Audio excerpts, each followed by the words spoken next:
ambition, n'est-ce pas, créer la richesse, la valeur, quitter la précarité, le chômage et la pauvreté. Et je suis le plus heureux de constater l'engagement de ces femmes, tel que vous-même vous avez suivi à travers différents témoignages, leur exposition. Vous avez constaté qu'avec 5 $, on peut lancer sa petite activité génératrice de revenus et partant des revenus générés par l'activité, avoir les gagne-pains, subvenir aux besoins du ménage, arriver à épargner et même arriver à croître.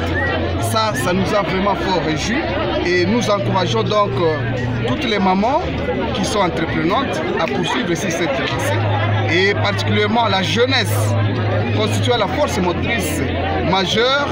Elle doit résolument se mettre au travail, avoir les rêves. La machine des rêves s'est déjà mise en marche à travers l'honorable Kaline Nzanzu-Kasivita. Il importe à chaque jeune maintenant d'embarquer, avoir une initiative. Avec tout le sérieux, la détermination, la persévérance, commençons micro comme start-up. Il y a lieu de grandir, devenir petite, grande, moyenne entreprise, grande entreprise et pourquoi pas une multinationale. Parce que tout ce que nous connaissons comme millionnaires, comme milliardaires, ils avaient commencé petit, avec les moyens qu'ils avaient, mais avec la détermination qu'ils avaient, le courage, ils en sont en sortis et ils sont devenus ce qu'ils sont. Et c'est par cette voie que la classe moyenne locale sera créée dans notre province.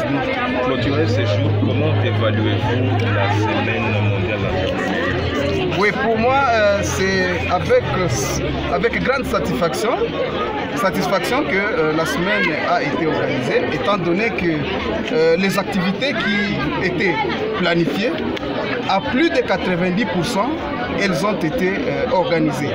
En fait, les activités ont été organisées à différents sites où nous avions démarré par Cap Kivu le premier jour, le deuxième jour. Elle s'était poursuivie au niveau de Sifordaf. Par la suite, nous avons été à l'INPG et nous voici maintenant, nous avons changé de côté. Nous sommes dans Kasika où nous organisons cette activité, tout en vous précisant que ce n'est pas à Goma seulement que nous avons célébré avec FAST cette semaine, mais également à Beni. Il y a eu organisation d'une activité par l'INPP. C'était une journée porte ouverte couplée d'une conférence sur l'extraction du biogaz et l'attraction animale comme opportunité entrepreneuriale. Bref, messieurs les journalistes, l'entrepreneuriat demeure le mécanisme le plus sûr de la croissance économique par la création de la richesse, par la création de la valeur et la génération des emplois. L'autorité provinciale est consciente que c'est grâce à l'entrepreneuriat que des milliers d'emplois pourront être créés. C'est grâce à l'entrepreneuriat que nous allons, n'est-ce pas, relancer notre économie et remettre notre Kivu sur l'orbite du développement.